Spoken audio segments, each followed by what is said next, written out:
Hi guys, it's Danielle and I'm back in the kitchen, really excited today because I'm going to try my very first time trying a washed rind cheese. This is going to be a Gruyere. So hopefully you get to find out if this worked, if I accomplished the goal in this video, but this is what I'm going to try to do.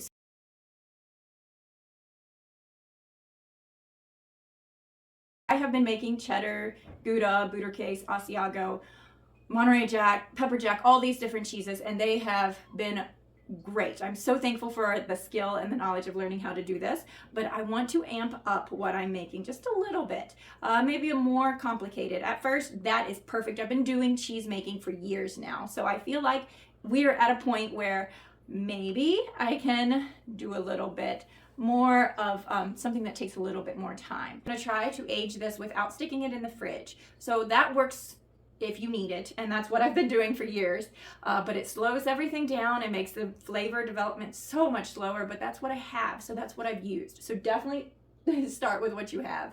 Baby's got a hold of the pot. Glad it's not warm.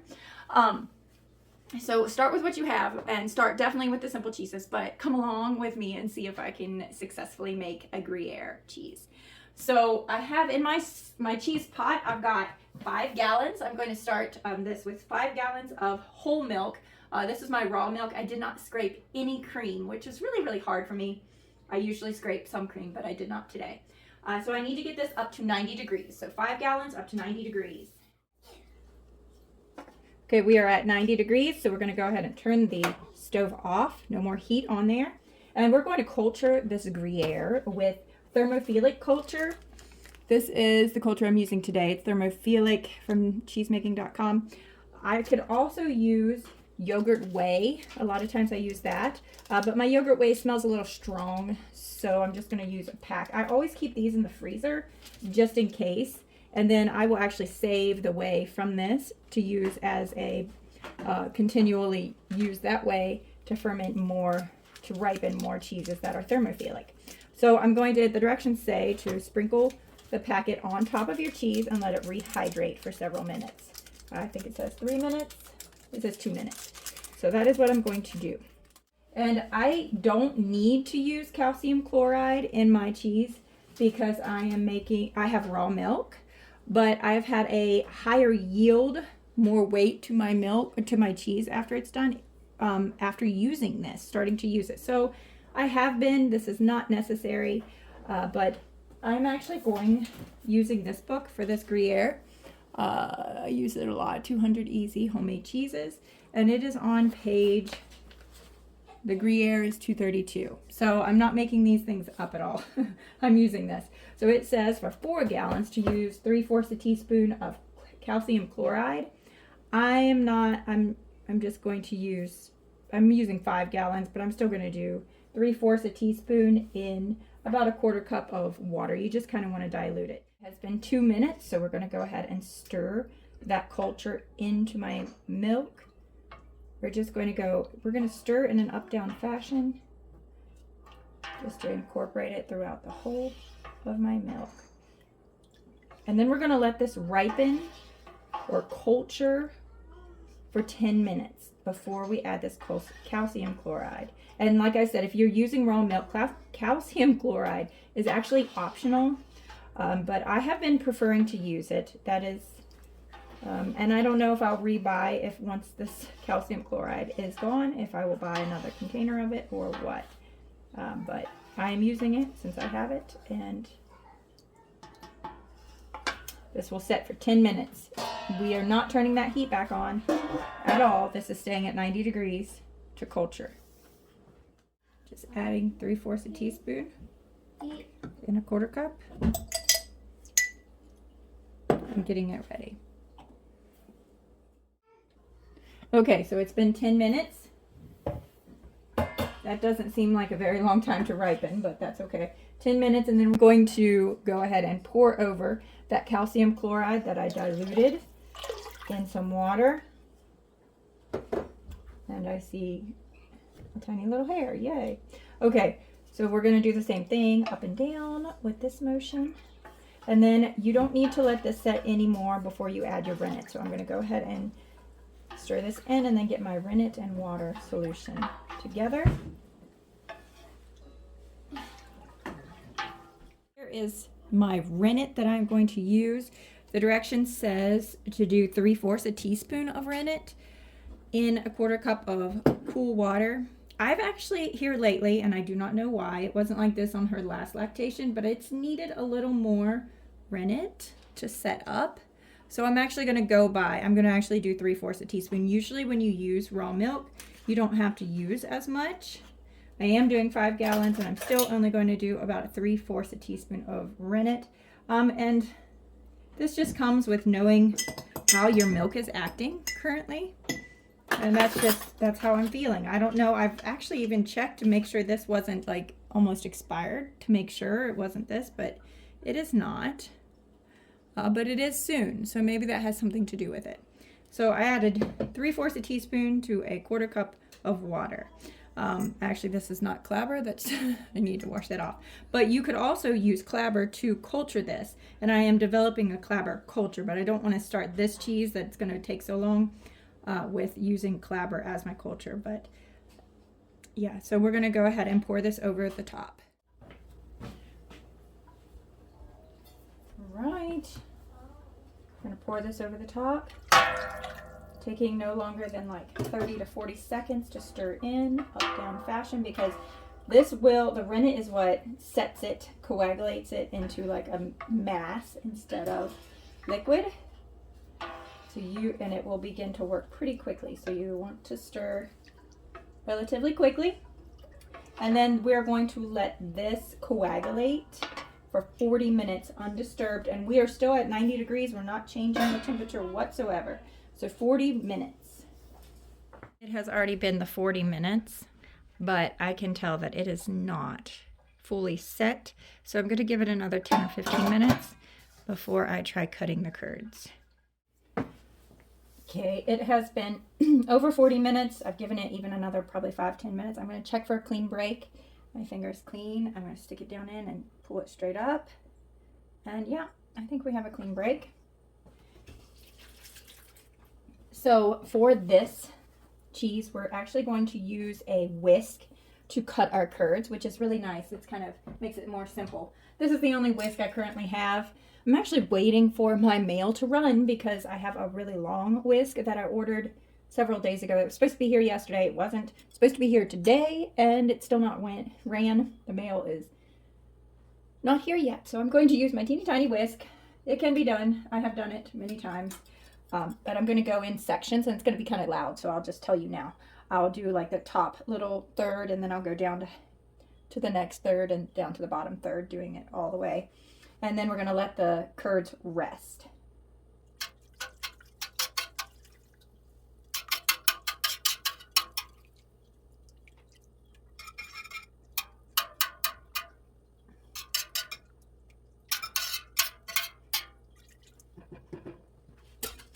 We are going to heat this gradually over an hour. What a long time.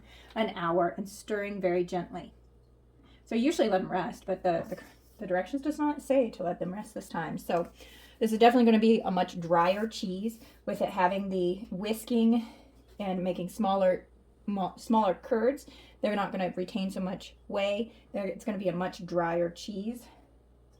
So, and then it gets cooked higher. That's why we have a thermophilic culture instead of a mesophilic culture. So we're going to start the stirring, taking an hour. I have it up on about a little less than medium heat.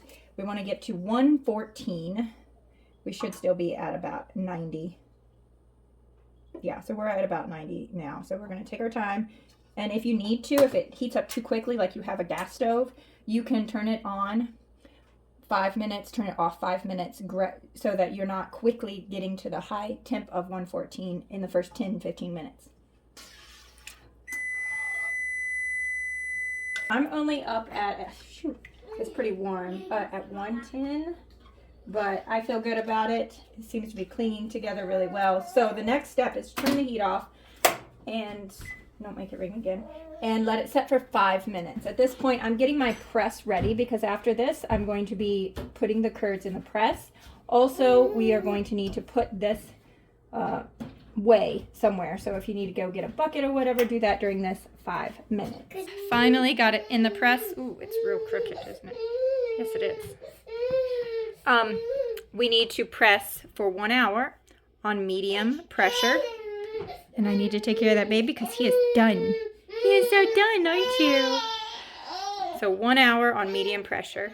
It is actually the next day. So we pressed it for an hour on medium pressure. Then we pressed it on firm pressure for overnight. So then this morning, I went ahead and got it in my salt brine, which is a 18% salt brine, which means 5 cups of water to 1 cup of salt. And then I put that in there. I think it's actually like 15 altogether, 15 cups of water, 3 cups of salt. And then I sprinkled the surface of it. I started that this morning. I just got home and I'm going to go ahead and flip it again in the salt brine. So it will be in there a total of 12 hours. And then we'll move on to the next.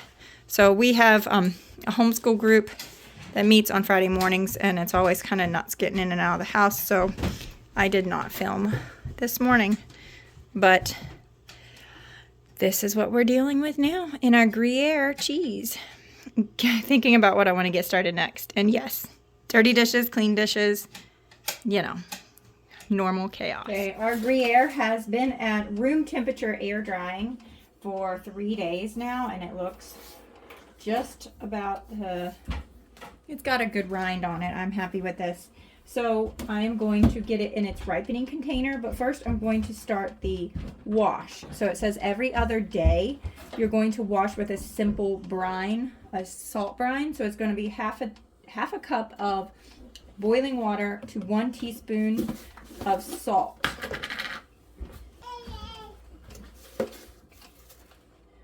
So we're going to half a cup of boiling water, 1 teaspoon of salt. And then we're going to wipe the outside of this rind, this Gruyere. So this is my first time, so let's do it. All right, the direction says a soft cloth. So I'm just going to use a cheesecloth, I guess. Ooh, that's hot. Yeah, boiling water. And we're going to wipe the outside.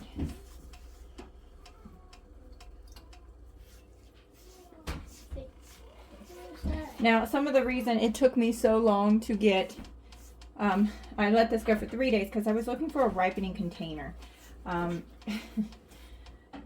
didn't have anything suitable around this house, so I've been on the hunt for it. And I'll show you what I came up with.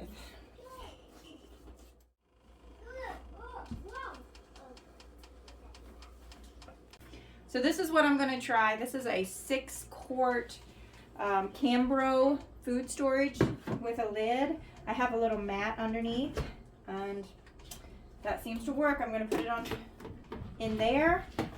I'm going to seal it up. I'm going to write notes. I need to wash the rind every other day for 1 month. So this is the first day, and I will write all those notes here, and then I'm going to stick it in the basement or the cellar.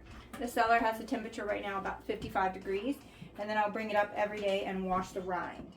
So our Gruyere, I have been aging in the cellar. You need to wash it every other day. So you need a half a cup of boiling water. This is just my kettle that I put on boil. Half a cup of boiling water and 1 teaspoon of salt. This makes a simple salt solution that we are actually going to wash our Gruyere with. I've already done this 2 or 3 times. I've actually had to write it. Where's my lid? And I can link these containers below. They're a little bit squished. I wish I got maybe a little bit bigger, but I put notes on my lid. Yeah, so I've washed it twice already. So I'm going to wash it again today. So you mix these 2, salt and water, and then you're supposed to use a cloth to wipe it. Ugh. Yeah, see, I could have used just a little bit more space. But this is looking good and smelling good, but I've already got a little bit of mold growth. That is the reason why we are doing this. We're just going to wipe it. So we'll see. I've never made a Gruyere before. I've never aged anything in my cellar. I'm actually aging a couple different things in the cellar. So we'll see how this works. So we're only supposed to do this for 1 month. Every other day we're going to wipe it. And I'm kind of scrubbing a little hard there where there's actual mold because I don't want that to take root. But most mold is extremely okay.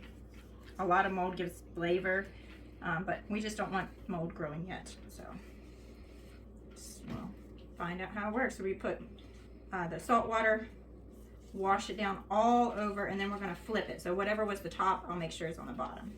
And then we'll put it back in our cellar, and I will show you the outcome. We'll see if this actually works. Okay, we have been working on this Gruyere. We made it on the 21st of March, and I have washed it every other day for almost 1 month. Today's the 17th? Yeah, 17th. Yep. So I'm writing it here every time. This is what it looks like. I'm a little bit concerned. There's a lot of different types of mold on here. I'm washing it really well every time I do it. Pretty much getting all that off. It's feeling kind of soft to the touch. Yeah, the smell on the outside smells musty. So that's something. So we'll have to just keep, I think I'll have to look at my book to see how much longer we have. I think we start doing a different schedule here in a couple of days. We start just once a week washing it. But it's really super scary because this is down in my cellar, which is a good temperature, and it is humid, but yeah, it's got a lot of mold starting. It's kind of scary. I don't know if this is not, I think this is actually kind of normal. I'm used to vacuum sealing and, getting it in my fridge to age, and you have no worries, or even vacuum sealing it and then sticking it in my cellar inside containers to keep, any kind of rodent or mice away has worked out. But this natural rind washing is so new to me. So I just have a half a cup of water, boiling water, with a teaspoon. I'm not measuring at all. It's probably more like 2 teaspoons of salt. We're going to wash it all. I even have a bottle of vinegar water right here, 50% vinegar, 50% water, just white vinegar. And if it got really bad, which this doesn't look too bad, I have even sprayed it with my vinegar water before I started washing it. But that might just be because I'm a novice at this and I'm a little bit intimidated by the mold. Right, that is after I've done the washing. It's like stained. I'm trying to do this with one hand. And I have an audience. But I mean, it's kind of scary. I have no idea. I read in another book that I'm reading now about cheese making that when you do a wash rind like this, that's always my back door if you're ever wondering what that loud noise is. When you wash a rind like this, that you should have it air dry and not wet when you put it back in the aging container, which I've been doing that wrong, if that's true, which I guess is true. I mean, I don't have any. I'm assuming they know what they're talking about. Look at that. So I'm going to let this air dry for a little bit, and then before I put the lid back on it, I'm going to write the date that I've washed it again, and then I'm going to put it back in my cellar to age. Here soon we will be changing up our routine, and soon we'll be eating this. Here is our Gruyere. After 1 month of washing every other day, we are now supposed to wash for a month once a week. So it's been 1 week since I've gotten him out. And whew, I'm telling you what, that is my water you hear boiling in the background. I'm starting to make that simple solution that I'm supposed to rinse, wipe him down with. There's a lot of mold. It actually doesn't smell that bad at all, but my goodness. Okay, so this is how good I got it after washing it again. We're supposed to come back in 1 week and do it all over. I feel like there's so much blue mold. Man, I'm not even trying to cultivate blue cheese. I'm not a fan of blue cheese. So you won't be really seeing that on my channel. So yeah, we're going to let this air dry a little bit because it's wet to the touch before I put the lid back on and stick it back in our cellar. And I'm going to write the date today so I know that this, 1 week from today. So I know that I keep up with it if I write my dates on there. And I have a reminder set on my phone for 1 week. Oh, great. So we have flies in the house. So here is our Gruyere on the 29th of May. I have brushed it again. It looks gnarly, guys. I think it's looking right. I mean, it's been brushed. None of this is sticking up. None of this is too scary. I don't know. We'll see. It's time to try our Gruyere. We made this back in March. Today is the 18th of June. So this is what it looks like. There is so much mold growth and I am concerned, but we're gonna do it.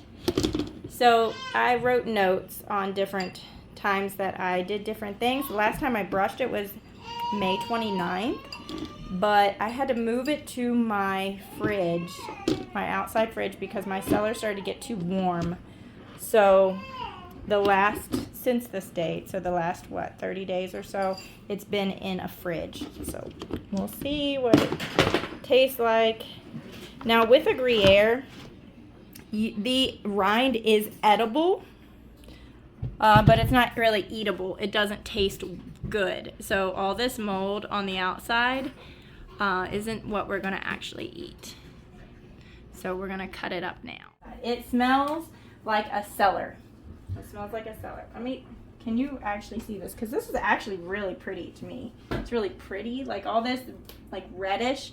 I did not wipe it down with bee linens, but this is just naturally in the air, so that's the color that came on there. I've got plenty of mildew that I have been brushing off, but it stains. There's baby Daniel.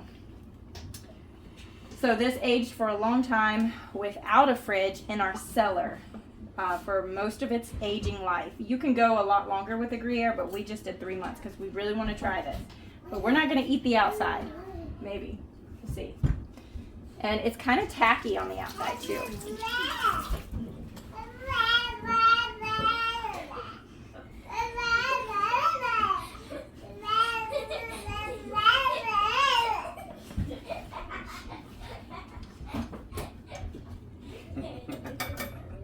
And then,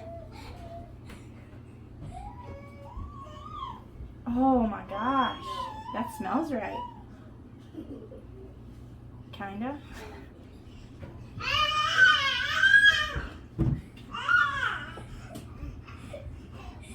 All right, so we cut a piece and he cut the rind off.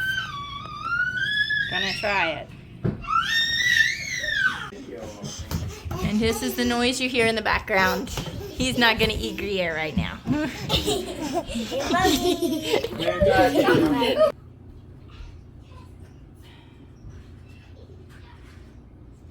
It's got a really good texture.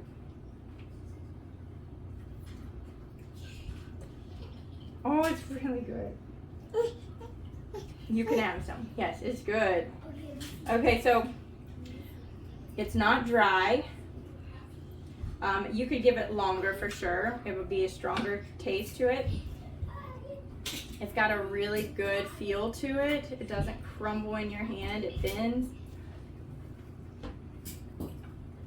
You drink wine with it. Mm-hmm. It's a Gruyere. So it worked. This is good.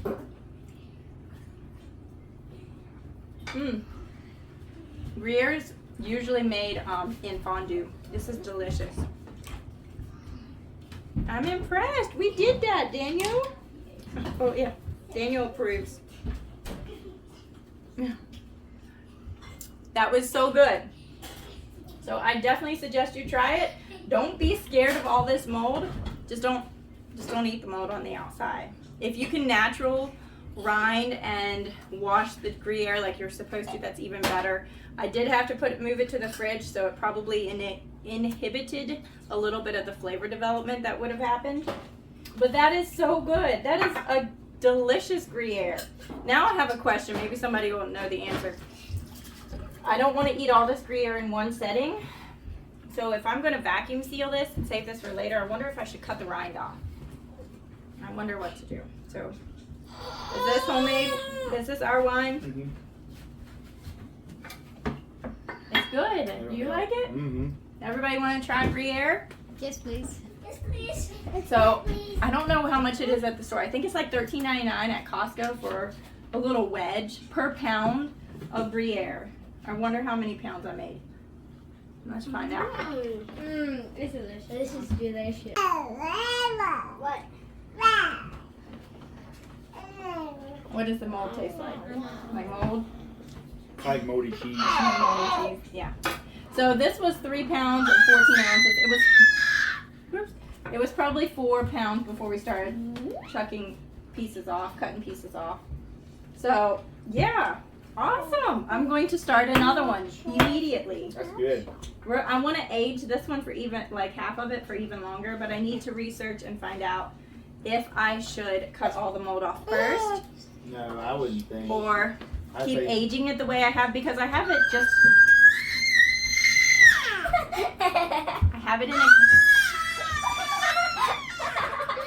in a container on a sushi mat. Hi. And now that this has been cut into, I don't want anything bad to happen to the inside of this. So yeah, I'm gonna have to look it up. Oh my gosh, we did it! He's growling.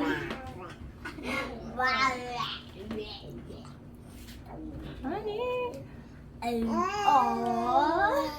I am happy with this. We need to try fondue tomorrow. He's already ate a bunch of it.